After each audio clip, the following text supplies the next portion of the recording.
السلام علیکم ورحمۃ اللہ وبرکاتہ۔ سوال پوچھا گیا ہے کہ یہ ایک روایت ہے کہ میرے بعد اگر کوئی نبی ہوتا تو عمر ہوتا، کیا یہ روایت صحیح ہے؟ کیا یہ درست ہے؟ کیا یہ روایت موجود ہے؟ اور دوسرا یہ بھی ارشاد فرما دیں کہ کیا یہ روایت یا اسی طرح کی کوئی روایت مولا علی شیر خدا حاجت روا مشکل کشا حضرت مولا مرتضیٰ رضی اللہ تعالی عنہ وکرم اللہ تعالی وجہ الکریم کے بارے میں بھی منقول ہے یا نہیں ہے؟ کیا ان کے بارے میں بھی ایسی ہے کہ میرے بعد اگر کوئی نبی ہوتا تو وہ علی ہوتا؟ اس حوالے سے ارشاد فرما دی۔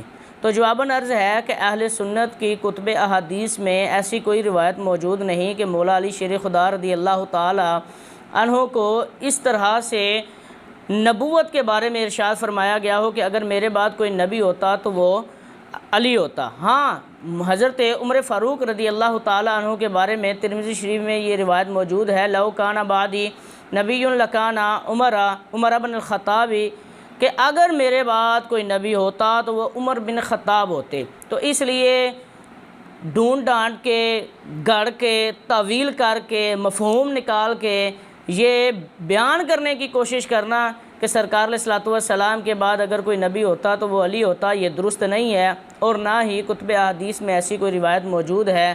ہاں، اگر موجود ہے تو حضرت سیدنا فاروق اعظم رضی اللہ تعالی عنہ کے بارے میں موجود ہے۔ کریم آقا صلی اللہ تعالی علیہ وآلہ وسلم کے بعد نبوت کا دروازہ بند ہو گیا۔ یہ صرف فضائل بیان کرنے کے لیے تھا کہ حضرت مولا علی شیر خدا رضی اللہ تعالی عنہ کا ہی ایک قول ملتا ہے کہ آپ ارشاد فرماتے ہو حضرت عبداللہ ابن عمر رضی اللہ تعالیٰ کو، اور دیگر بھی صحابہ کرام کا، بلکہ سرکار علیہ الصلوۃ والسلام کی بھی روایت موجود ہے کہ عمر کی زبان پر جو ہے نا وہ حق جاری ہوتا ہے، ینطلق الحق علی لسان عمرہ۔ تو اس طرح سے حضرت عمر رضی اللہ تعالیٰ عنہ کی وہ فہم شناسی اور آپ رضی اللہ تعالیٰ عنہ کا فہم قرآن اور علم جو دین کے بارے میں آپ کا فہم تھا، اس وجہ سے سرکار علیہ الصلوۃ والسلام نے یہ آپ کی فضیلت میں روایت ارشاد فرمائی۔ واللہ اعلم ورسولہ اعلم عز وجل، وصلی اللہ تعالی علیہ وسلم۔